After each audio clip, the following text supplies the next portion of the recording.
ಸಮಸ್ಯೆ ಬಗ್ಗೆ ಮಾತಾಡಿದ್ದಾರೆ. ನಾನು ಬೆಂಗಳೂರು ರಾಜ್ಯಕ್ಕೆ ಬಹಳ ಆದಾಯವನ್ನು ಕೊಡ್ತಕ್ಕಂಥ ಒಂದು ನಗರ. ಸುಮಾರು 60ರಿಂದ 65% ಆದಾಯವನ್ನು ಕೊಡ್ತಾ ಇದ್ದಾರೆ.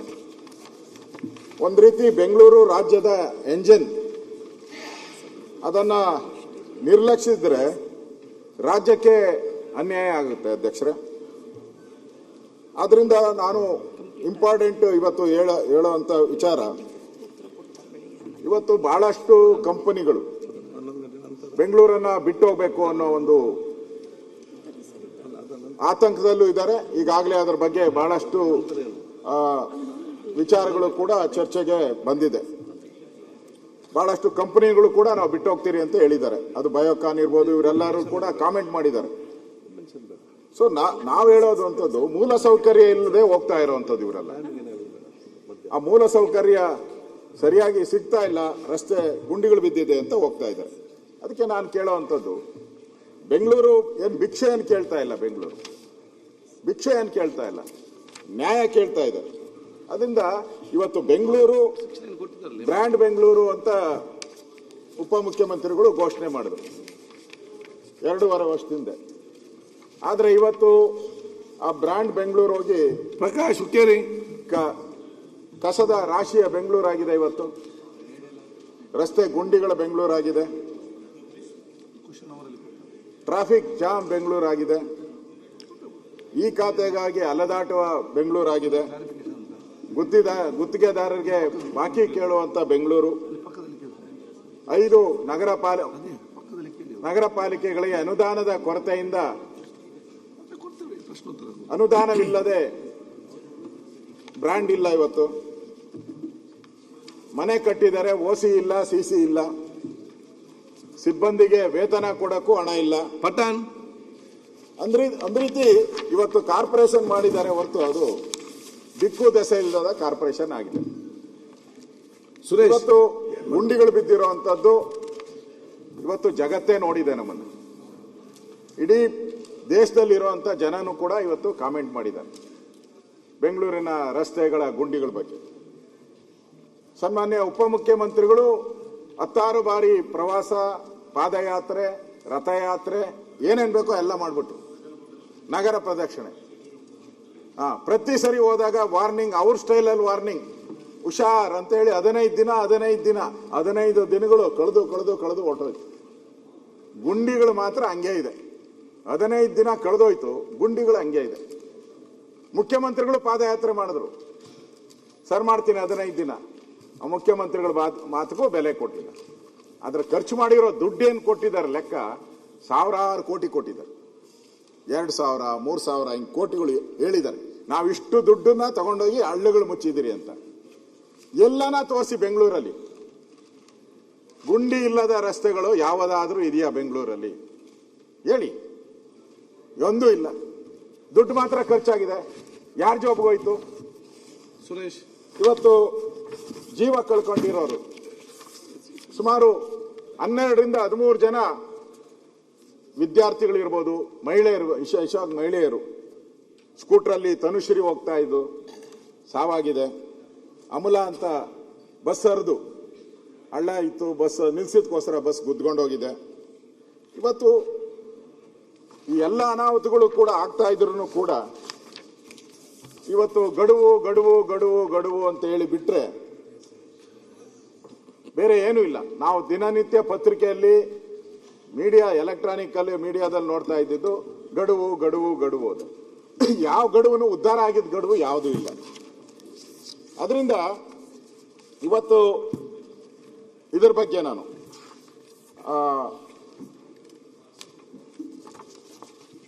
ಬೆಂಗಳೂರಿನ ಟ್ರಾಫಿಕ್ ಜಾಮ್ ಬಗ್ಗೆ, ಈ ರಸ್ತೆ ಗುಂಡಿ ಬಿದ್ದಿರೋದ್ರ ಬಗ್ಗೆ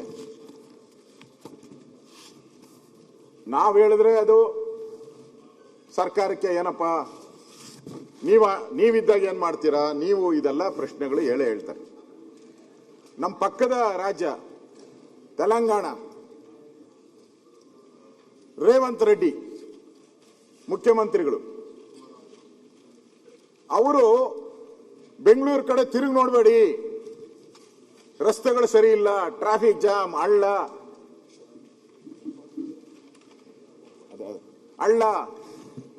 ಆ ಕಡೆ ತಿರುಗಿ ನೋಡಬೇಡಿ ಅಂತಾರೆ.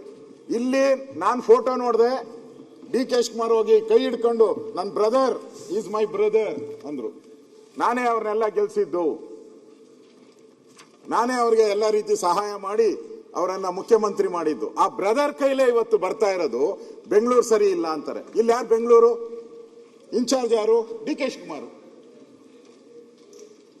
ನೀವು ಇನ್ಚಾರ್ಜ್ ಇದ್ಕೊಂಡು ನಿಮ್ ಬ್ರದರ್ ಅಲ್ಲಿ ಬೆಂಗಳೂರು ಕಡೆ ಹೋಗ್ಬೇಡಿ, ಡೋಂಟ್ ಕಂಪೇರ್ ವಿತ್ ಬೆಂಗಳೂರು ಅಂತಾರೆ ಅಧ್ಯಕ್ಷರೇ. ಇದಕ್ಕಿಂತ ಅವಮಾನ ಬೇಕಾ? ಹೈದರಾಬಾದ್ ಅನ್ನ ನೀವು ಯಾರು ಕಂಪೇರ್ ಮಾಡಬೇಕು ಅಂತ ಹೇಳಿದ್ದಾರೆ ಅವರು? ಸಿಂಗಾಪುರ್ ಕಂಪೇರ್ ಮಾಡ್ಬೇಕಂತೆ ಹೈದರಾಬಾದ್ ಅನ್ನ. ಬೆಂಗಳೂರು ಬಗ್ಗೆ ನಮ್ಮನ್ನ ಕಂಪೇರ್ ಮಾಡಬೇಡಿ, ಇದು ಹೋಪ್ಲೆಸ್, ಕೆಲ್ಸಕ್ಕೆ ಬಾರದ ನಗರ ಇದು. ನಮ್ಮನ್ನ ಕಂಪೇರ್ ಮಾಡೋದಿದ್ರೆ ಟೋಕಿಯೋ, ಅವ್ರು ಹೇಳಿರೋದು ಟೋಕಿಯೋಗ್ ಮಾಡಿ, ಸಿಂಗಾಪುರ್ಗೆ ಮಾಡ್ತೀರಿ ಅಂತ. ಇಕ್ಬಾಲ್, ಇಷ್ಟೆಲ್ಲ ಕೊಚ್ಕೊಳ್ಳೋ ಅಂತ ಡಿ ಕೆ ಶಿವಕುಮಾರ್ ಅವರು ಒಂದು ರಿಯಾಕ್ಷನ್ ಮಾಡಿದ್ದಾರೆ. ಅದಕ್ಕೆ ಒಂದು ರಿಯಾಕ್ಷನ್ ಇಲ್ಲ. ನಮ್ಮ ಬೆಂಗಳೂರು ಚಂದಾಗಿದೆ, ನಮ್ಮ ಬೆಂಗಳೂರು ಅವ್ರಿಗಿಂತ ಒಳ್ಳೇದಿದೆ, ಒಂದು ರಿಯಾಕ್ಷನ್ ಇಲ್ಲ. ಅಂದ್ರೆ ಅವರು ಹೇಳಿದ್ನ ಒಪ್ಕೊಂಡಿದ್ದೀರಾ ಇವತ್ತು? ಅಂದ್ರೆ ಪಕ್ಕದ ರಾಜ್ಯದ ಮುಖ್ಯಮಂತ್ರಿನೂ ಟೀಕೆ ಮಾಡೋ ಸ್ಥಿತಿಗೆ ನಮ್ಮ ಬೆಂಗಳೂರನ್ನ ನೀವು ತಂದ್ಬಿಟ್ರಿ. ಇದೊಂದು ವಿಪರ್ಯಾಸ. ಹೇಳ್ಬೇಕಾಯ್ತು ಧೈರ್ಯವಾಗಿ, ನೀನ್ ನೆನ್ನೆ ಮೊನ್ನೆ ಇದಾಗಿದೆಯಪ್ಪ, ನಾನೇ ಬಂದ್ ಮಾಡಿದ್ದು, ಬೆಂಗಳೂರಿನ ನೀನ್ ಹತ್ತಿರಕ್ಕೂ ಬರಕ್ಕಾಗಲ್ಲ, ಟಚ್ ಮಾಡಕ್ಕಾಗಲ್ಲ ಅಂತ ಒಂದು ಧಮಕಿ ಕೊಡ್ಬೇಕಾಯ್ತು. ಕೊಟ್ಟಿದಾರ? ಇಲ್ಲ. ಅಕ್ಸೆಪ್ಟೆಡ್, ಏನ್ ಹೇಳಿದ್ರು ಅಕ್ಸೆಪ್ಟೆಡ್. ಇವತ್ತು ಈ ಗಾರ್ಬೇಜು ಮನೇನು ಕೂಡ ಗಾರ್ಬೇಜ್ ಬಗ್ಗೆ ಮಾತಾಡಿದ್ರಿ. ಸರ್ಕಾರ ಬಂದಾಗ ಎಲ್ಲಾ ಬಡ್ಜೆಟ್ ಅಲ್ಲೂ ಅವ್ರು ಹೇಳ್ತಾರೆ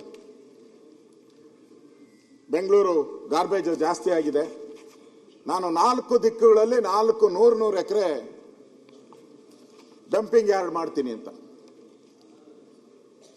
3 ವರ್ಷ ಆಗೋಯ್ತು, 3 ವರ್ಷ ಬರ್ತಾ ಇದೆ. ಅವ್ರು 2.5 ವರ್ಷ ಅಂತ ಅವ್ರು ಕಾಯ್ತಾ ಇದ್ದಾರೆ. ಈ 3ನೇ ವರ್ಷಕ್ಕೆ ಬಂದ್ಬಿಟ್ಟಿದ್ದೀರಿ ನಾವು. ಇನ್ನೊಂದು ತಿಂಗಳಾದ್ರೆ 3ನೇ ವರ್ಷಕ್ಕೆ ಬಂದ್ಬಿಟ್ಟಿದ್ದೀರಿ. ಡಂಪಿಂಗ್ ಯಾರ್ಡ್ ಇಲ್ಲ. ಮುಖ್ಯಮಂತ್ರಿಗಳು ಇವ್ರನ್ನೇ ಡಂಪ್ ಮಾಡೋ ತರ ಇದ್ದಾರೆ ನೋಡಿದ್ರೆ, ಇವ್ರನ್ನೇ ಡಂಪ್ ಮಾಡ್ಬಿಡ್ತಾರಲ್ಲಿ. ಡಂಪಿಂಗ್ ಯಾರ್ಡ್ ಅಂತೂ ನಮಗ್ ಬರಲಿಲ್ಲ. ಅಂದ್ರೆ ಸರ್ಕಾರದಲ್ಲಿ ದುಡ್ಡಿಲ್ಲ, ಏನಿಲ್ಲ. ಈಗ ಡಂಪಿಂಗ್ ಯಾರ್ಡ್ ಕೊಟ್ಟಿದ್ದ ಜಾಗವನ್ನ ಕೋಗಿಲಲ್ಲಿ ಮೊನ್ನೆ ಹೋಗಿ ನಮ್ಮ ಇವರು ಚಾಮರಾಜಪೇಟೆ ಸೈಟ್ಗಳು ಮಾಡಿ ಹಂಚ್ಬಿಟ್ರು. ಕೊಟ್ಟಿದ್ದು ಡಂಪಿಂಗ್ ಯಾರ್ಡ್ಗೆ, ಹಂಚಿದ್ದು ಸೈಟ್ಗಳು ಹಂಚ್ಬೇಕಾದ್ರೆ ನಮ್ಮಲ್ಲಿ ರೂಲ್ಸ್ ರೆಗ್ಯುಲೇಷನ್ ಎಲ್ಲ ಇದೆ ಅಧ್ಯಕ್ಷರೇ. ನೀವು ಅರ್ಜಿ ಹಾಕ್ಬೇಕು, ಮೊದಲೇ ಅರ್ಜಿ ಹಾಕಿ ಕ್ಯೂನಲ್ಲಿ ಬರಬೇಕು. ಕ್ಯೂನು ಇಲ್ಲ, ಏನೂ ಇಲ್ಲ. ಆಟೋಮೆಟಿಕ್ ಆಗಿ ನಮ್ಮ ಜಮೀರ್ ಹೋದ್ರು, ಬರ್ರಿ ಅಂತ ಎಲ್ಲರನ್ನು ಕರ್ಕೊಂಡೋಗಿ ಕೊಟ್ಟಿದ್ದು ಯಾವುದೋ ಗಾರ್ಬೇಜ್ಗೆ ಇಟ್ಟದಂತ ಜಾಗವನ್ನ. ಇನ್ ಗಾರ್ಬೇಜ್ ಉದ್ಧಾರ ಮಾಡು ಅಂದ್ರೆ ಎಲ್ಲಿಂದ ಮಾಡ್ತೀರಾ ನೀವು? ಅಂದ್ರೆ ನೀವು ಅವೈಜ್ಞಾನಿಕವಾಗಿ ಇವತ್ತು ಏನು ಜಮೀನುಗಳನ್ನೆಲ್ಲ ಹಾಳು ಮಾಡ್ತಾ ಇದ್ದೀರಾ. ಮುಂದೆ ಇದೆಲ್ಲ ಬೆಂಗಳೂರಿನ ಶಾಪ ಆಗ್ತೈತೆ ಅಧ್ಯಕ್ಷರೇ. ನಾನು ಹೇಳ್ತಾ ಇದ್ದೀನಿ, ನೀವು ಇವತ್ತು ನೀವು ಬೆಂಗಳೂರೊಳಗಡೆ 10,000 ಲೋಡು ಕಸ ಇದೆ, ಡಬ್ರಿಸ್ ಇದೆ. 10,000 ಕಳೆದ 2.5-3 ವರ್ಷದಲ್ಲಿ ಹುಡುಕಿ ಯಾವ ರಸ್ತೆನ ಹೋಗಿ ಎಲ್ಲ ಕಡೆ ಆಗ್ತಾ ಇಲ್ಲ. ಅವರು ಡಂಪಿಂಗ್ ಯಾರ್ಡ್ಗಳು ತಗೊಂಡೋಗಕ್ಕೆ ಆಗ್ತಾ ಇಲ್ಲ. ಅವರು ಅಲ್ಲೋದ್ರೆ ಉಸೂಲಿ. ಅದಕ್ಕೇನ್ ಮಾಡ್ತಾರೆ, ಎಲ್ಲ ರಸ್ತೆ ಪಕ್ಕದಲ್ಲೇ ಹಾಕ್ಬಿಟ್ಟಿದ್ದಾರೆ ಎಲ್ಲ ಕಡೆ. ಮೊನ್ನೆ ಪತ್ರಿಕೆ ಬಂದಿತ್ತು ನನಗೂ, ಬನಶಂಕರಿ ದೇವಸ್ಥಾನದ ಹತ್ರ ರಾಶಿ ಬಿದ್ದು. ನಂದೇ ಕಾನ್ಸ್ಟಿಟ್ಯೂನ್ಸಿ, ನಂದು ರಾಮಲಿಂಗಾರೆಡ್ಡಿ. ಅವ್ರು ನಾನು ವಿರೋಧ ಪಕ್ಷದ ನಾಯಕ, ಅವ್ರ ಮಂತ್ರಿ. ರಾಶಿ ಬಿದ್ದೈತೆ, 1-2-3 ಲಾರಿ ಬಿದ್ದೈತೆ, ಕೇಳೋರಿಲ್ಲ. ಸರ್ಕಾರ ಇವತ್ತು ಪಾಲಿಕೆಯಲ್ಲಿ ಈ ಕಾರ್ಯನಿರ್ವಹಿಸುವಂತ ಅಧಿಕಾರಿಗಳೇನಿದ್ದಾರೆ ಒಂದಕ್ಕೂ ತಾಳಮೇಳ ಇಲ್ಲ. ಇವತ್ತು ಕಂದಾಯ ಇಲಾಖೆಯಲ್ಲಿ 1482 ಅಧಿಕಾರಿಗಳು ಇರಬೇಕಾಯ್ತು. 858 ಅಧಿಕಾರಿ ಇದ್ದಾರೆ ಕಂದಾಯ ಇಲಾಖೆಯಲ್ಲಿ. ಆರೋಗ್ಯ ಇಲಾಖೆಯಲ್ಲಿ 1063 ಅಧಿಕಾರಿಗಳು ಇರಬೇಕಾಯ್ತು, 429 ಇದ್ದಾರೆ. ಇಂಜಿನಿಯರಿಂಗ್ ಇಲಾಖೆ ಪ್ರಮುಖವಾದಂಥ ಇಲಾಖೆ 1047 ಇರಬೇಕಾಯ್ತು, 543 ಇದ್ದಾರೆ. ಹಣಕಾಸು ಇಲಾಖೆ 30 ಜನ ಇರಬೇಕು, 18 ಜನ ಇದ್ದಾರೆ. ಇನ್ನು ಪ್ರಥಮ ದರ್ಜೆ ದ್ವಿತೀಯ ದರ್ಜೆ 2704 ಇರಬೇಕು, ಕೇವಲ 970. ಅಂದ್ರೆ ಅಧಿಕಾರಿಗಳು ಭಾಗ ಮಾಡಿಬಿಟ್ರು, 5 ಭಾಗ,